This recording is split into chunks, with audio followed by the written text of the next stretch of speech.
The champagne flute was slick with condensation when Marissa bent close enough for only me to hear her. "If you truly care about Daniel," she murmured, keeping her smile fixed for the photographer, "you'll leave before the cake is cut and stay out of our lives."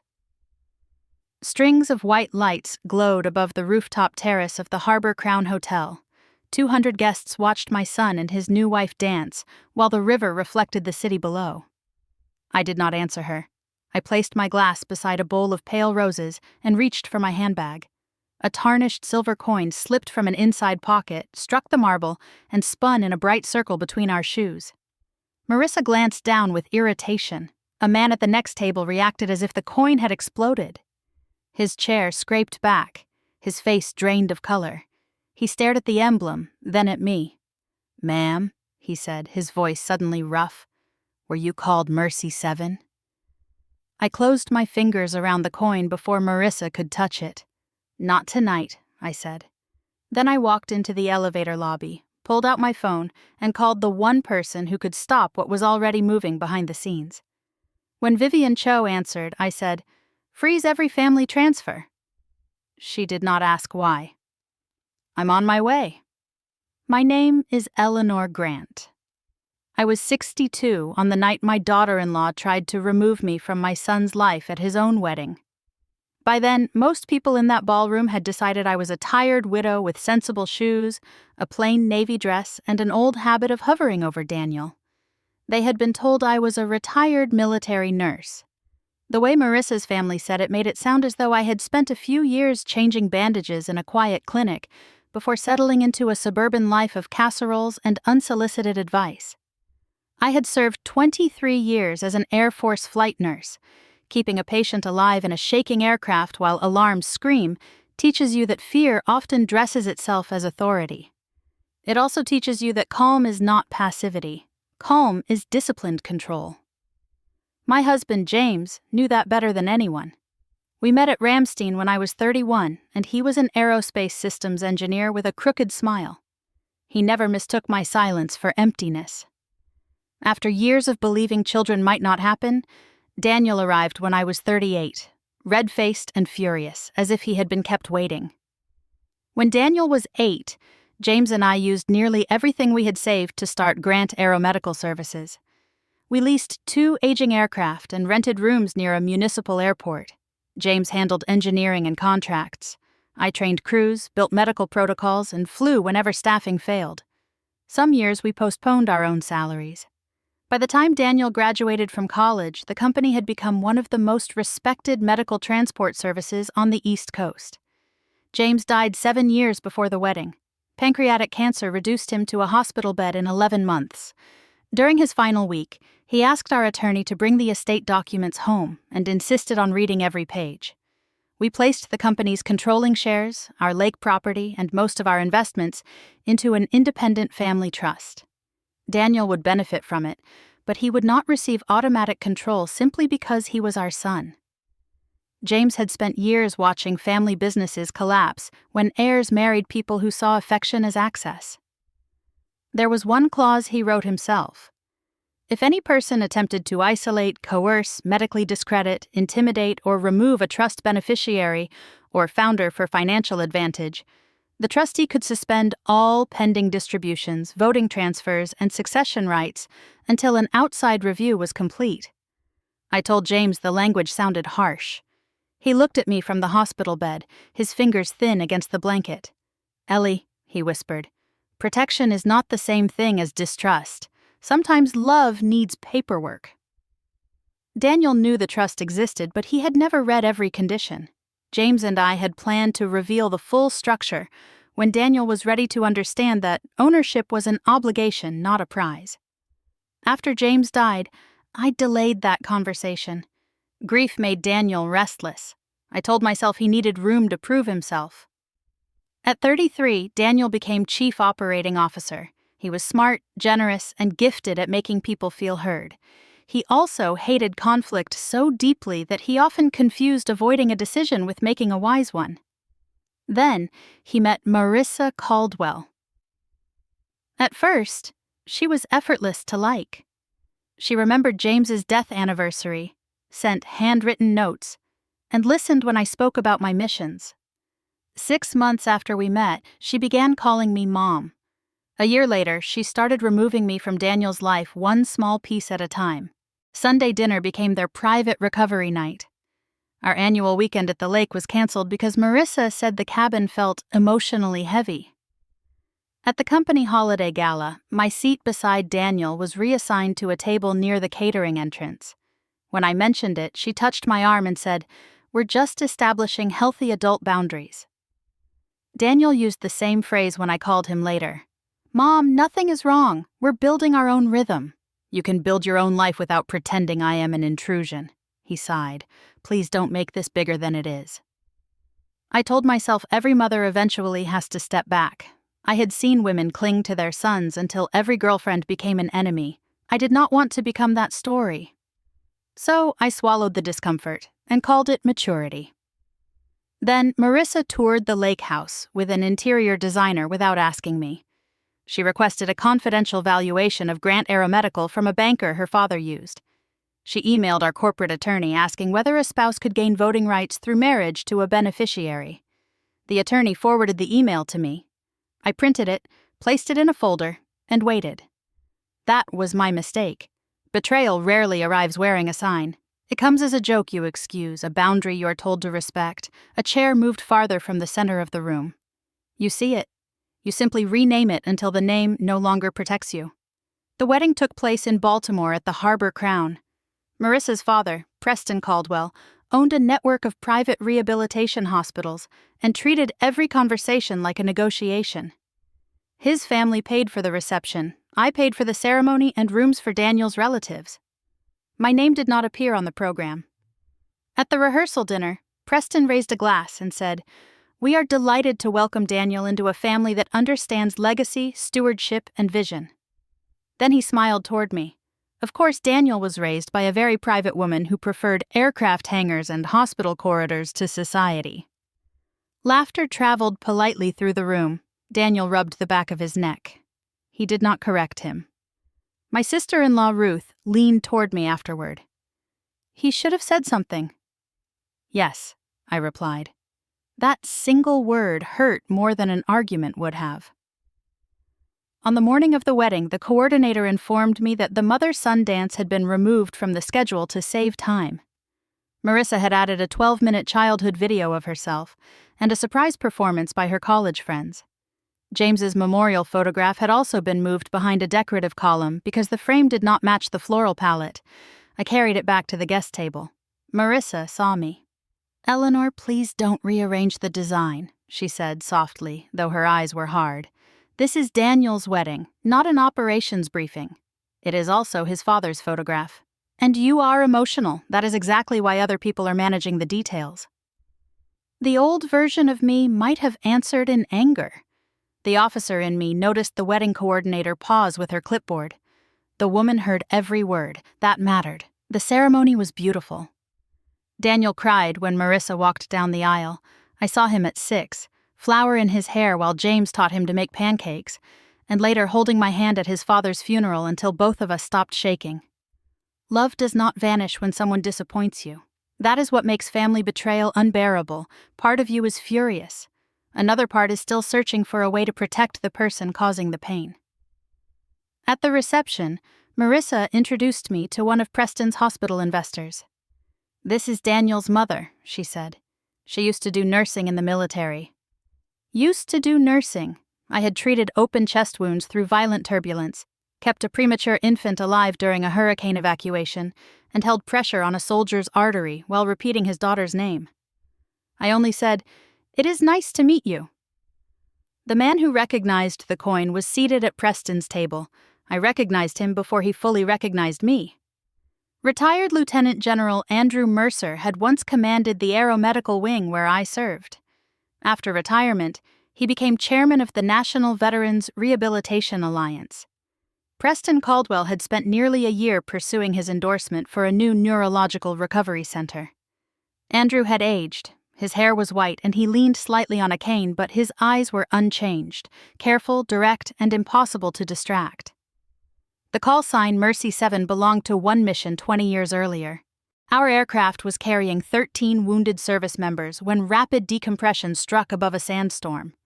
One medic lost consciousness, another broke his wrist, and 2 litters tore loose. I secured the equipment, kept one patient breathing manually, and guided a young corpsman through an emergency chest procedure. We landed with one engine failing, but every patient arrived alive. The report credited the entire crew. One patient was Andrew Mercer's only son. Andrew visited me at the military hospital 2 days later. I had a cracked rib, 6 stitches above my eyebrow, and dried blood still trapped under my fingernails. He called me a hero. I told him 2 members of my crew were still in surgery and asked him not to use that word. He pressed a silver command coin into my hand. "Keep this for the people who came home," he said. I had carried it for 20 years. When it fell from my purse between Marissa and me, Andrew saw the engraved wing before he saw my face. He stepped away with his phone because he was checking his memory, not seeking attention. I made my call to Vivian and returned to the terrace. Leaving would have made Marissa's version easier. By morning, she could call me unstable and claim I had abandoned the reception because I could not accept the marriage. So I stayed, posed for photographs, and sat in my assigned chair near the swinging kitchen doors. Some families never openly exile you. They simply move you farther from the center until you begin wondering whether you were ever important at all. At 9:15, Preston Caldwell walked onto the stage and tapped a spoon against his glass. "Ladies and gentlemen, one more wedding surprise." A large screen descended behind the band. The Grant Aeromedical logo appeared beside the Caldwell Recovery Group logo. My body went still. Preston began speaking about a historic union of 2 family legacies.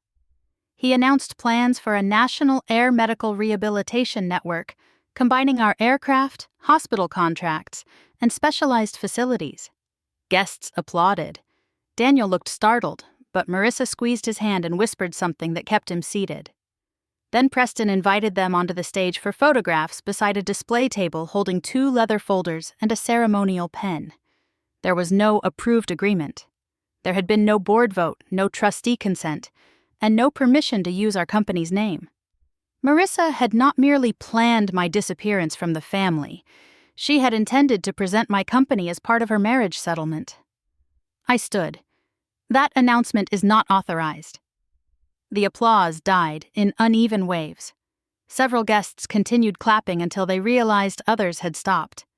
Preston's smile froze. Marissa took the microphone.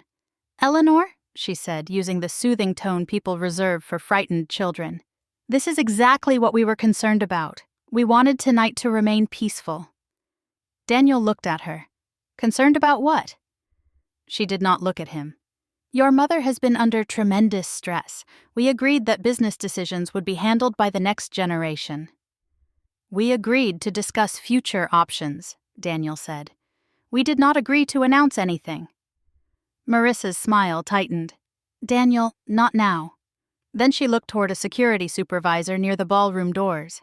"Perhaps someone should escort Eleanor upstairs where she can rest." There it was, erasure disguised as care.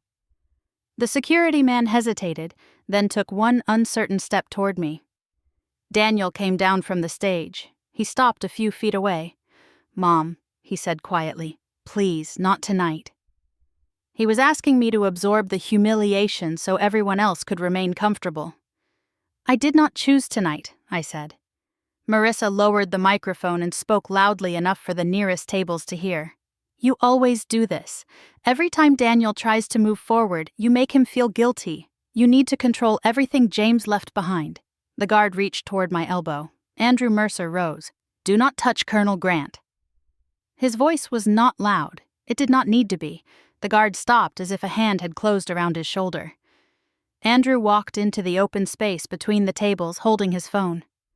An old mission photograph filled the screen. He looked at me. "Mercy 7?" I nodded. He turned toward the guests. "You have been introduced to this woman as though she spent a few uneventful years performing routine nursing duties. That description is not simply incomplete, it is an insult." No one moved. 20 years ago, an aeromedical evacuation flight carrying 13 critically wounded Americans suffered catastrophic failure over hostile terrain. Colonel Eleanor Grant kept every patient alive while members of her own medical crew were injured. He raised the phone. The photograph showed me beside a transport aircraft, younger and thinner, with a bandage over one eyebrow and blood across the front of my uniform. One of those patients was my son, Andrew continued. He was not expected to survive the flight. He now has a wife, 3 children, and a career because this woman refused to accept the casualty estimate she was given. My family speaks her name every Thanksgiving. A fork clattered onto a plate near the dance floor. Marissa's fingers loosened around the microphone. Andrew faced her. Before you suggest she is unstable again, understand that I have watched decorated officers lose control under less pressure than she handled while injured. Preston stepped forward. General Mercer, we had no idea. Andrew looked at him with open contempt. That is because no one in your family bothered to ask her a serious question. The elevator doors opened. Vivian Cho crossed the terrace carrying a black leather portfolio. Beside her walked Dr. Elias Navarro, chair of the Grant Aeromedical Board and a former Navy trauma surgeon. Vivian came directly to me. The suspension is active, she said. Marissa's voice sharpened. What suspension? Vivian turned to Daniel. The Grant Family Trust owns 52% of Grant Aeromedical Services. No voting transfer has occurred. No merger, sale, partnership, pledge, or use of company assets can be approved without trustee authorization and a board vote. Preston stared at the logos glowing behind him. Vivian opened the portfolio. 31 minutes ago, Eleanor reported an attempt to isolate and medically discredit her while financial representations were being made publicly. Under the protective clause signed by James and Eleanor Grant, all pending distributions, succession transfers, and expanded voting rights are frozen pending independent review. Marissa looked at Daniel. She cannot do that to us. It was designed to protect Daniel, Vivian replied, not to punish him. That was the second truth the room had not expected. Daniel had assumed he would eventually receive control of the company. Marissa had behaved as though marriage guaranteed her access to that future. Preston had apparently built an expansion strategy around aircraft, contracts, and referral networks he did not own. Dr. Navarro stepped beside Vivian. The board has also reviewed emails requesting private valuation data, spousal voting access, and accelerated transfer options. Several requests were submitted before the engagement was publicly announced. Daniel turned slowly toward Marissa. For the first time that evening, her confidence cracked. Not dramatically. It weakened around the eyes, then at the corners of her mouth. What emails? He asked. She kept her chin lifted. I was planning our future. You contacted our attorney about controlling shares before you even wore my ring. I was protecting us. You told my mother to disappear. Marissa's eyes flashed toward me. I asked for boundaries. No, I said. You were trying to remove the person who could stop you. Those were the last words I spoke to her that night. Dr. Navarro ordered the hotel to remove Grant Aeromedical's logo from the screen. Andrew informed Preston that the Veterans Rehabilitation Alliance would suspend all endorsement discussions until its ethics committee reviewed the incident. Vivian collected the ceremonial folders from the display table. One contained a draft partnership proposal. The other held a letter of intent bearing Daniel's typed name but no signature. Preston tried to claim the presentation had been symbolic. Vivian asked why the document included projected aircraft utilization, trust distributions, and a proposed transfer date. He had no answer. People like Preston understand power long before they understand shame. The moment he realized the room no longer belonged to him, his voice became smaller. The reception dissolved rather than ended. The band stopped. Guests whispered in clusters, and the wedding cake remained untouched. After midnight, I stood alone near the harbor windows. Andrew had returned the coin to my palm. You should keep it somewhere safer, he said. I thought I had. He understood I was not talking about the purse. Daniel found me there. His tie was gone. His eyes were red. I did not know, he said. Tears do not automatically make a person honest. Sometimes they only mean the truth has become impossible to avoid.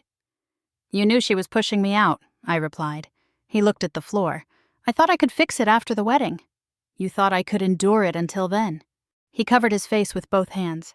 I was trying to keep the peace. You kept everyone comfortable except me. He lowered his hands. I should have stood beside you. Yes. I did not soften the word. For years I had protected Daniel from the full weight of his own failures, because I believed motherhood meant absorbing impact. I had defended him when board members called him indecisive. I had reassured employees after he delayed difficult staffing changes. I had explained away every silence around Marissa because I feared that asking him to choose courage would feel like asking him to choose me. That night, I finally understood what James had seen. Love without consequence becomes permission. Daniel did not return to the bridal suite. He slept in another room and met Vivian at 7 the next morning. He did not ask her to lift the suspension. The marriage lasted 4 months. I never told Daniel to leave Marissa. That decision had to belong to him, or he would spend the rest of his life blaming me for making it. He began counseling. He turned over his messages and financial records to the trust investigator. He discovered Marissa had contacted 2 private equity firms before the wedding and discussed using Daniel's anticipated shares as collateral for Caldwell Recovery Group's expansion. She had also exchanged messages with a physician connected to her father's hospital network about whether grief, fatigue, or age-related cognitive concerns could be used to question my fitness as a director. When Daniel showed me those messages, his hands shook. I cannot believe I let this happen. You did not create her plan, I said, but you made room for it. He nodded. That mattered. Marissa denied trying to harm me. She said the physician conversation had been hypothetical. She claimed the investment discussions were ordinary planning between future spouses. Preston's lawyers threatened to sue the trust, the company, and me personally for damaging the Caldwell family's reputation. Vivian sent them the wedding video. The threats stopped. The trust investigation lasted 10 months. During that time, Daniel remained employed at Grant Aeromedical, but the board removed his authority over mergers, capital projects, and governance matters.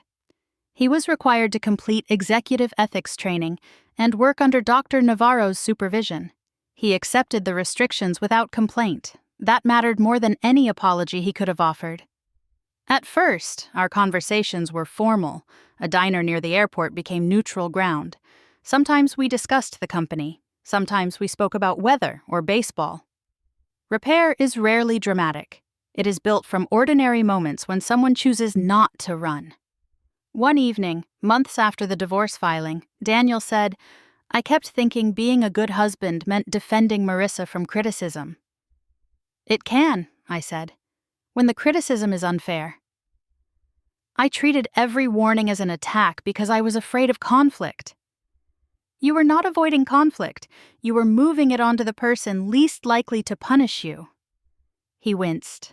I know. That answer was new. No excuse, no request for comfort. In early spring, we returned to the lake house for the first time since the wedding. Marissa had called it outdated and wanted to tear down the screened porch James built himself. Daniel stood inside the doorway and saw his father's old fishing hat hanging on a hook. For a long time, he said nothing. Then he lifted it down and turned it in his hands. I let someone make me ashamed of where I came from. I waited. He looked at me, and I let her make you pay for my weakness. That is closer to the truth. He nodded and placed the hat back on the hook. The following summer, Grant Aeromedical created a training program for civilian flight nurses entering Veterans Emergency Transport. Daniel proposed naming it after me. I refused. Name it for the crews. No one survives those missions alone. We called it the Homebound Flight Initiative. Andrew Mercer attended the opening with his son, Nathan, who walked with a cane and carried photographs of his 3 children. When he hugged me, I remembered the aircraft shaking, the smell of oxygen and metal, and 13 people trying to breathe in the dark. Nathan handed me a framed photograph of his family. My youngest is named Eleanor, he said. That was the moment I nearly lost my composure. A child I had never met carried my name because of a night I had believed I was simply doing my job. For most of my life, I thought strength meant staying useful, staying quiet, and needing as little as possible. Service taught me to carry people through danger. Motherhood taught me how easily love can become an excuse for carrying someone who refuses to stand. I did not destroy my son's wedding. I stopped pretending a ceremony could transform control into devotion. Marissa believed the greatest gift I could offer Daniel was my absence. She never understood that I had been disappearing for years. One canceled dinner, one moved chair, one swallowed sentence, one insult forgiven because answering would disturb the peace. The trust, the company, and the money were not the most important things James protected. He protected the moment when silence would no longer be enough. Daniel eventually regained part of his authority through years of work and decisions made when no one was watching. The trust remained independent. Later, he told me that had saved him from mistaking inheritance for identity. Our relationship did not return to what it had been before Marissa. It became more honest than that. Daniel learned that loving me did not require obeying me, but it did require refusing to let others strip away my dignity for his convenience. I learned that protecting him did not mean preventing every consequence. Sometimes the most loving thing I could do was step aside and let him feel the full weight of the choice he had made. The silver coin now rests in a small case on my desk at Grant Aeromedical. I no longer carry it hidden in my purse. Beside it sits a photograph of James, another of Daniel at the lake, and the picture Nathan gave me of his family. People once mistook my quiet for weakness because they did not know what it had survived. I no longer need them to know. But I am finished allowing anyone to use my silence as a weapon against me.